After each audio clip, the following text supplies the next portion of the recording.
একান্ত কর্তব্য নিজ নিজ ধর্ম প্রতিপালন করা।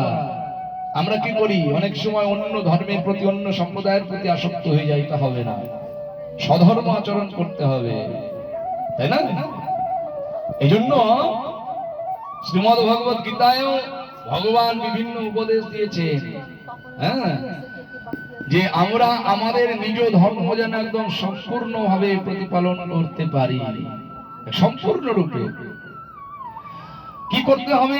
ভক্তগণ সর্বদাই অভক্ত সঙ্গ বর্জন করবেন। আমরা এটাই আরো বেশি করে করছি। আজকে আমরা দেখুন এখানে সবাই বলছে ভক্ত সঙ্গ করছি, তাই তো? আর অভক্ত সঙ্গ কোনটা? চায়ের দোকানে আড্ডা মারা।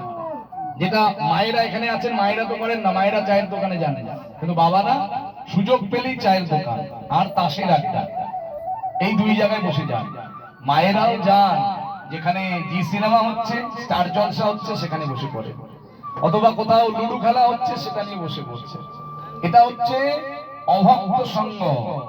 এটা সম্পূর্ণরূপে পরিত্যাগ করতে হবে, সম্পূর্ণরূপে। তাহলে আমরা যদি অভক্ত সঙ্গ ত্যাগ করতে পারি, তাহলে আমাদের এই জন্মটা সার্থক হতে পারে।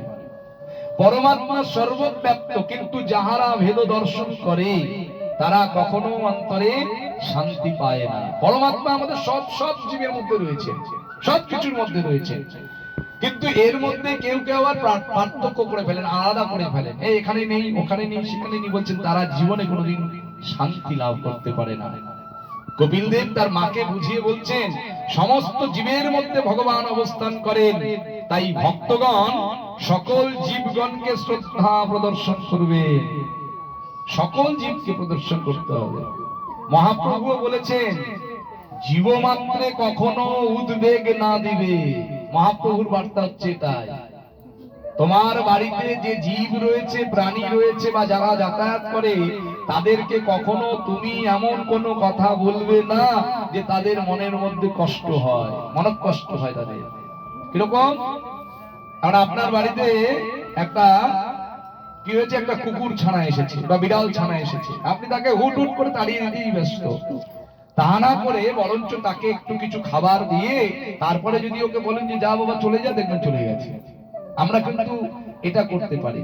আচ্ছা, তাকে নাই সবকিছু করলাম, আমরা এখন অনেকেই রয়েছি বাড়িতে গোমাতার সেবা করতে জানি না, কিন্তু 2000, 5000, 10,000 টাকা খরচ করে বাড়িতে বড় বড় একদম বাঘের মতো কুকুর পুষছি, তাই না?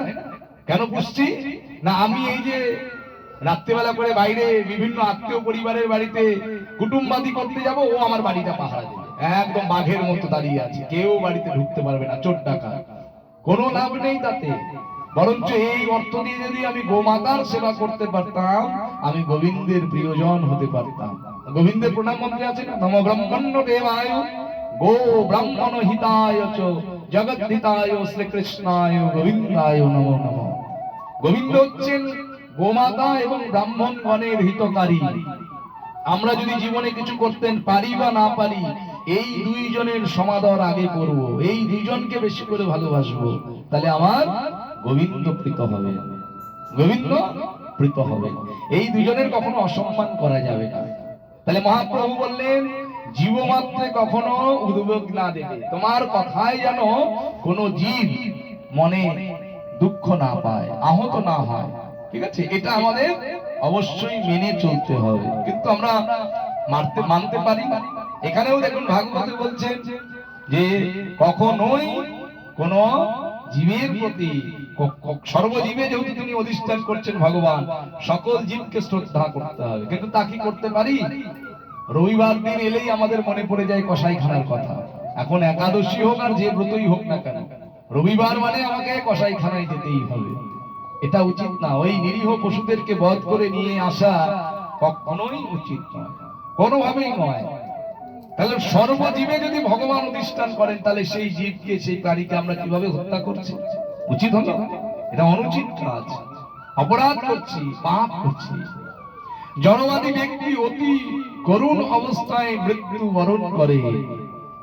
কি করে?